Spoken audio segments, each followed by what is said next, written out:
let me stop you right there. I know exactly what you're going to say. You're going to say, Tone, not another review of a bloody airport lounge. Now, hold your horses, hear me out. This is important. Yes, I know I very recently did a video on Dubai airports, particularly BA's undersized but perfectly formed lounge. And I also did one on the arrivals lounge in Terminal 5. That's Terminal 5, Heathrow Airport, of course, in London.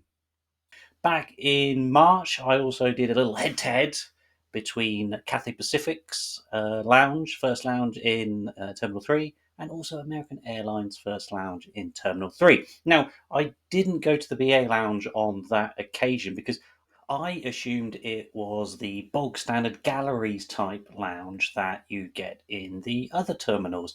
How wrong I was! Yes, a mixture of my own ignorance and the fact I haven't actually flown through Terminal 3 forever meant I overlooked the fact that BA does have a first lounge in Terminal 3. So, in the interests of thoroughness and fairness, I thought I would pop in there and see how it stacks up against the other first wings in Gatwick and Heathrow Terminal 5.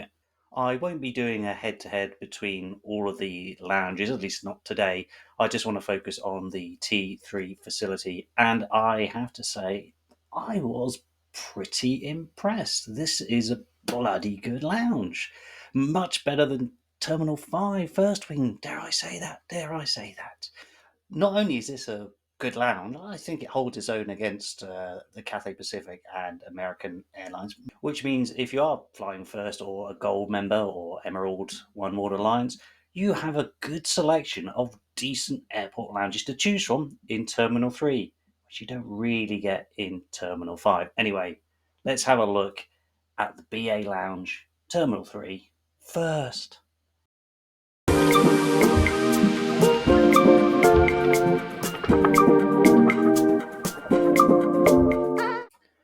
Now, one negative point when it comes to Heathrow Terminal 3 is that it doesn't have the nice, shiny, spangling first wing entry like Terminal 5 does. That means you don't really get a nice, bespoke, personalised, secret entrance with its own dedicated security line and then go straight into the lounge. You are going to get what you expect, really, from run of the mill check in experience. One plus, though, is that the check-in for British Airways is pretty much dead centre as you walk in the door, so you don't have to traipse all the way down to the end of Terminal 5 as you do when you go to the first wing. Certainly, if you get the tube or the bus like we do. Alas, no fancy pants check-in, but there is a dedicated section for first class travellers and gold members, of course. We were actually the only customers using the first check-in process, so it was a breeze, nice and simple. Few minutes, and we were off to the lounge. I did cover the security process in Terminal 3 on my previous video on the American Airlines Cathay Pacific. There is a security fast track lane that you can use. Yeah, not much to say about that. So let's get on to the meat and potatoes of this, which of course is the first class lounge. The lounges in Terminal 3 are all grouped together on sort of sections C, D, E, F, and G, maybe. I kind of lose track. When I came in earlier this year through Terminal 3, I was a little bit confused because it doesn't have particularly alluring, enchanting look to it. You kind of, each of these, you basically kind of almost go down a rather uninspiring, dodgy looking corridor that could be in some kind of civic centre or a hospital. But in the case of BA, when you go through F, I think it was you, straight through, and wow, I could just see from walking in here that this was a step up from the previous experiences I've had. There was a sleekness and indeed a chicness of the facility, certainly with the entrance, and I could just tell walking in because it was so quiet. It was like, oh, this is going to be fun.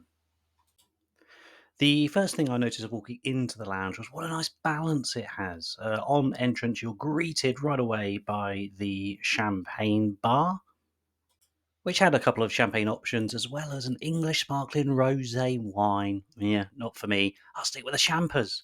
And I have no idea what this guy was doing. He was either hiding, scared, or auditioning for the Blair Witch Project.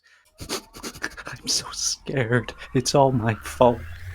And already we can touch on why I really like this lounge. It was, in the words of Bjork, oh so quiet. It was actually quite nice to have a seating area immediately around the champagne bar. It did make it feel like a little bit of a bar. But anyway, you turn right, and there's three sections of this. So we turn right, we have the obligatory coffee, the Union coffee. And on the left hand side of it was a children's creche. So nice for the families, nice for the kiddies, out of the way, nowhere near the adults. You then follow through into the main dining section. And I initially walked through a bit too fast, so I needed to point out on the left-hand side is the bar, and down the middle there is the first class dining experience, which I didn't go into because I'm a pleb. You know what you're going to get, don't you, in a BA lounge? Selections of salads, some nice hot food, usually some kind of saucy based dinner or a pie or something. Nowhere near as nice, I think, as the Cathay Pacific food, but it's passable. And if you quaff it down with some champagne, it takes away the pain. And yet another plus point for this lounge over Terminal 5, but not Gatwick, because Gatwick has them. It's the QR code where you can actually order bespoke food. Yeah, the menu isn't the most extensive in the world, but if you want something that tastes vaguely freshly cooked and isn't from the buffet, it's a reasonable option. A quick glance in the first dining room and the bar again, and let's head back over to the other side. As I said, this lounge is divided into kind of three sections. The middle section with the champagne bar and the coffee station and the creche. I'll show you that in a second. But I don't know whether it is more so that it's a longer lounge than a sort of big square sprawl. But it did feel like there was very distinct vibes in each of the sections. And this was May half term, so it was surprisingly quiet. So I'm not sure whether it's just that the traffic through Terminal 3 is pretty light, or whether the changes to the club has resulted in the culling of the gold members. I've got mine for a little bit more than a year. So on to the final section, and you have the obligatory wine bar in the middle with a decent selection of wines and the tradition. You love it. We love it, don't we? The bar, the bar. We know all the beers, all the Speedbird beers and Heineken and the spirits. A trusted friend. That's the bar, not alcohol. At least not talking for myself. But you tend to know the score on these things pretty good. And again, pretty relaxed vibe. This is where the lounge houses the little business section as well as the toilets. Not a big fan of the toilets in Terminal 5. I don't like the sort of the boxy look. Kind of it feels a bit like a hospital or an asylum. But these ones were lovely and sleek, nice wood design, and they are gendered. If that's your kind of thing, don't get me wrong, these are nothing to write home about. They're not as nice as, say, the Dubai toilets. Oh, the Dubai toilets. But they're certainly a step up, a little bit of a step up. And actually, one thing that this lounge has as well is, and I didn't see this, but a little sign on the door. They even have a urinal section. So for anyone who's a gentleman who or can urinate standing up, it's a good option to have, because sometimes those toilets can get quite busy in Terminal 5. Now, I thought this was a great lounge, certainly in terms of the London offerings from British Airways.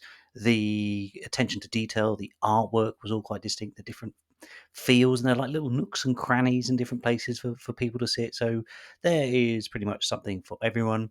Obviously, the food and champagne is the what you'd expect. A little bit of a brief look out on the runway. I think you might get a better view in the first class dining section.